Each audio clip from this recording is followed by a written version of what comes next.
Hello and welcome back to Tommy's Top Shelf Comics. I'm Tommy, joined by Murphy.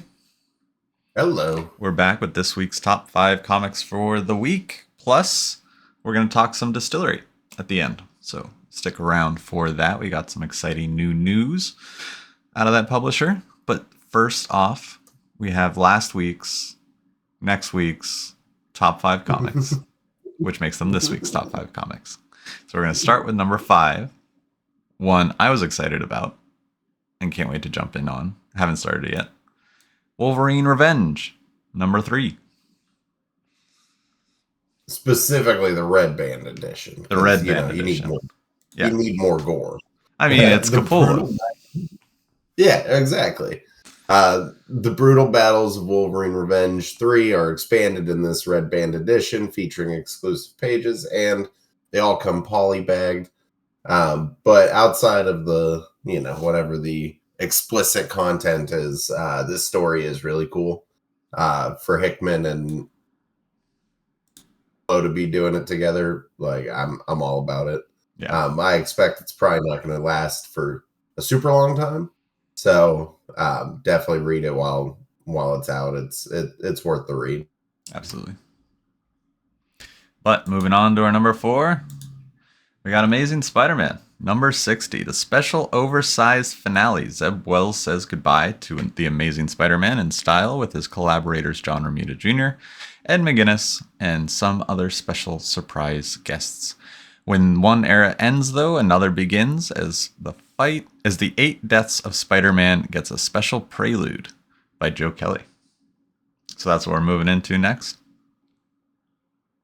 Yeah, so I'm pretty sure the 8 Deaths of Spider-Man is going to get us into some Dr. Doom stuff, especially ahead of this big, Emperor Doom.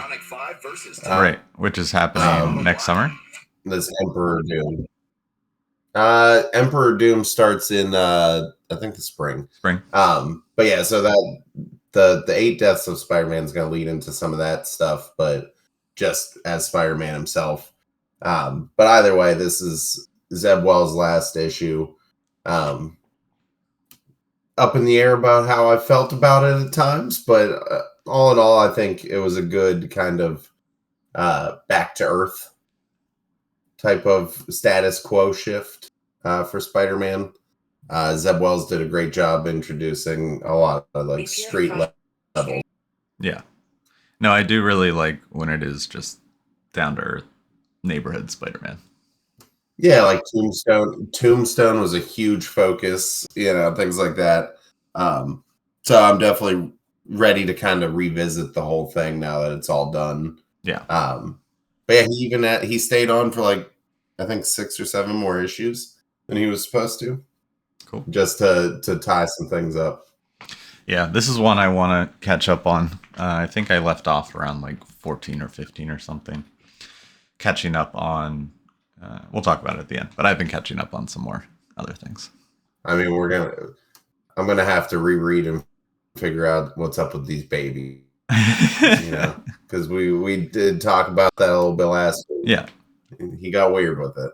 Yeah. And did it come back at all or no? Or will it come back in this issue? They're gone. Are we going to get answers in this issue? Who knows? Moving on we'll get more questions. Fair. Moving on to our number 3, we have Power Rangers Across the Morphin Grid, number 1. An unforgettable celebration of Power Rangers that no fan will want to miss. What better than a Power Rangers anthology? How about a Power Rangers anthology filled with stories written by your favorite Power Rangers actors? Boom Studios, in collaboration with leading toy and game company Hasbro, is thrilled to present Power Rangers Across the Morphin Grid, an anthology of stories written by David Yost, Walter Jones, Steve Cardenas, Matt Groom, Nakia Burris, J.D. Sutphin, and Megan Camarana about their respective Rangers, with art by Paulina Ganuccio, Tango Patrick Musho, Patrick Mulholland, Domo Stanton, and Anad Ramcharan. The names got harder. It got harder.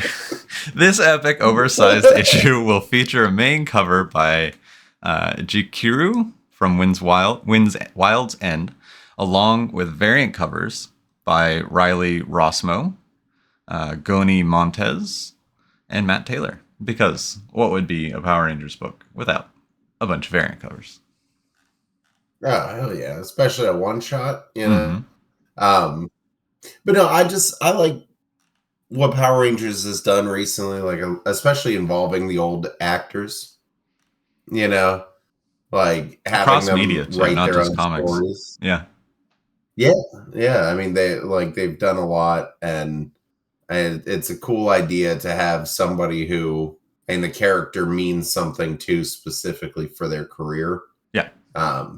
Having them do it, like actually write it, is something I definitely um, am interested in. And then also, I have a friend who's a huge Power Rangers fan. He might be listening to this, and he's said there's a lot of stuff coming down for the Power Rangers comics, so it might be a good time to get involved if you're interested in the Rangers themselves. Cool. Are they due for like a renumbering or a relaunch or that kind of thing happening, I or is know it just a new storyline? they've had a lot of ongoings going on, so I think it's kind of all getting revamped.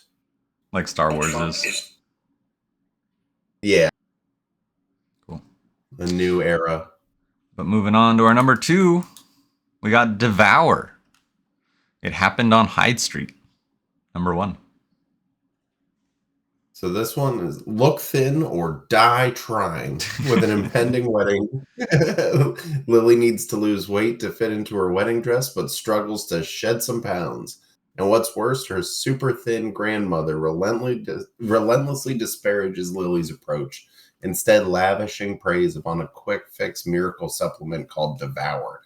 As hawked by the mysterious health guru, Miss Goodbody, but is taking it worth the cost. In this extra length, one shot nightmare, when it comes to Devour, all you need is one. Horror books, dude, spooky season. Image number 1? Yeah, It is a one shot. Image number 1. Yeah, I like that. I correct me if I'm wrong. I feel like Image doesn't really do the one shots too often. Not too often.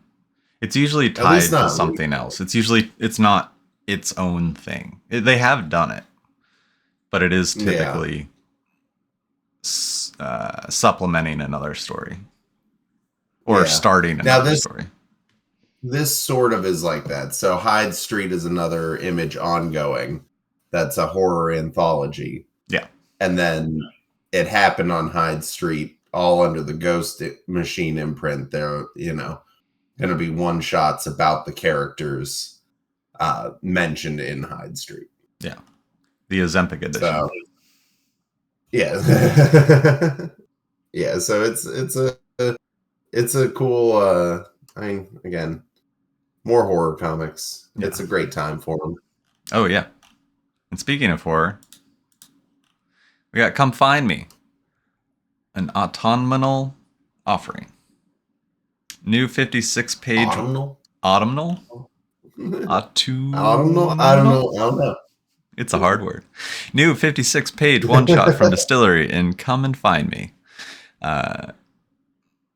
Becky Cloonan curates a coven of the most sinister, trailblazing storytellers in sequential art for a haunting collection destined to become a Halloween tradition.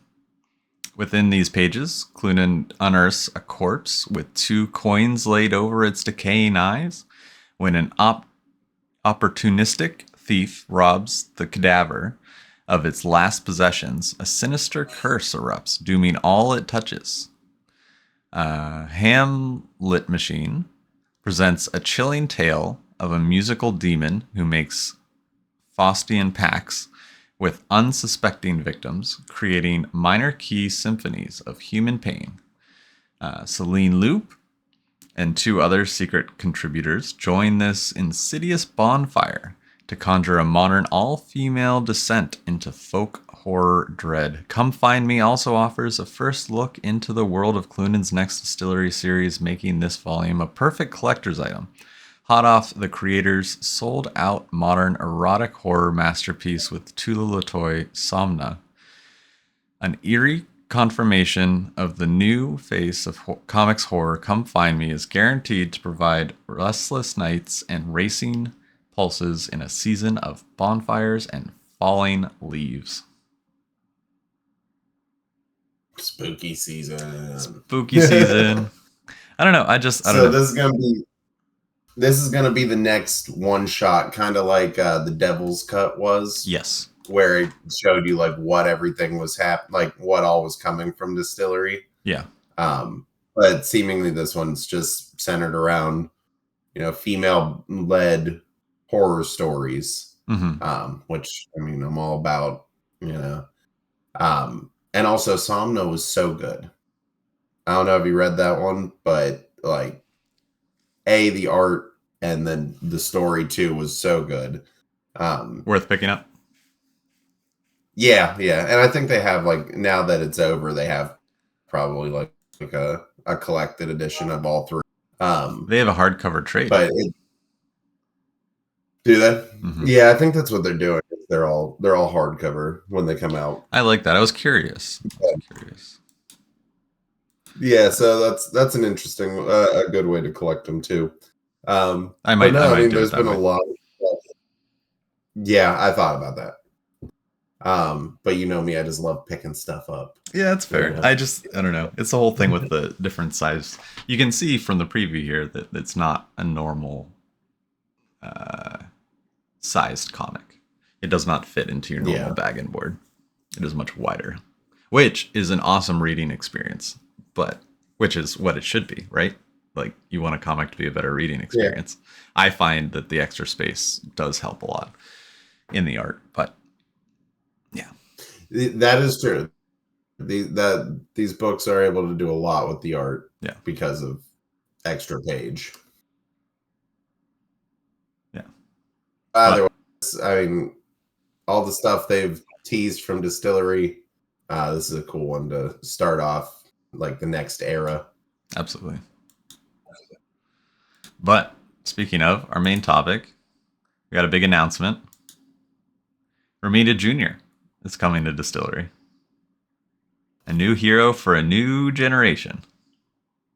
It's exciting stuff. Yeah, I'm definitely interested to see what that is. I mean, what I wanted to say is it's been a year now of Distillery.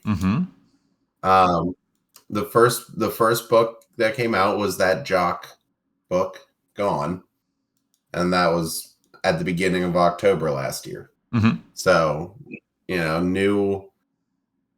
I mean, Distillery has taken on a whole life. And that's cool to see, especially like, and if you look into it, they're focused on ethics, creator empowerment, and equity. I was reading Distillery set aside 3% of company equity to be distributed between the creators who release projects in the first 3 years. That's cool. So, like, they're really, they're doing a lot for creator-owned comics, which, obviously we hear it. Tommy's Top Shelf Comics, we believe in creator-owned. Yes. We love DC and Marvel, but at the end of the day, Marvel and DC, the companies, do not write or draw these books. They are artists and writers, and they deserve the credit for their creations, even if they play with the Marvel and DC toys, if that makes sense. Yeah. Like, dip your pen in multiple company inks. Yeah. Yeah. But no, it's been a year. There have been some I haven't read everything that's come out because it's a lot. Yeah. But the ones I have read, all so good. Gone, Somna. Actually, now that I look at it, I've read pretty much all of them. I do need to go back and finish Gone. I read the first one and loved it, but so Gone was really good. Somna was really good. Blasphemous is still ongoing, and it. But the big two, you got White Boat from Scott Snyder and Spectrograph from Tynion. I think they're both fantastic. White Boat should be wrapping up. I don't know. I think it might. I'm not sure if it's 3 or 4 issues because Spectrograph is 4. Okay. So it's the first of the books that's going past 3. Okay. But I think White Boat might be ending at 3. But White Boat is a super cool kind of conspiracy horror story from Scott Snyder, and Spectrograph is just a full blown Tynion horror. Nice. Now the one that just started that I was excited about is Time Waits by Chip Zdarsky. Mm-hmm. Got a Chip book, Mm-hmm. basically a time traveling mercenary. And then I haven't read it yet, but I have The Missionary by Ryan Stegman. Oh, so, nice. I'm all about Ryan Stegman writing, Yeah. Oh, of course. But then, this year, I mean, huge announcements at New York Comic Con.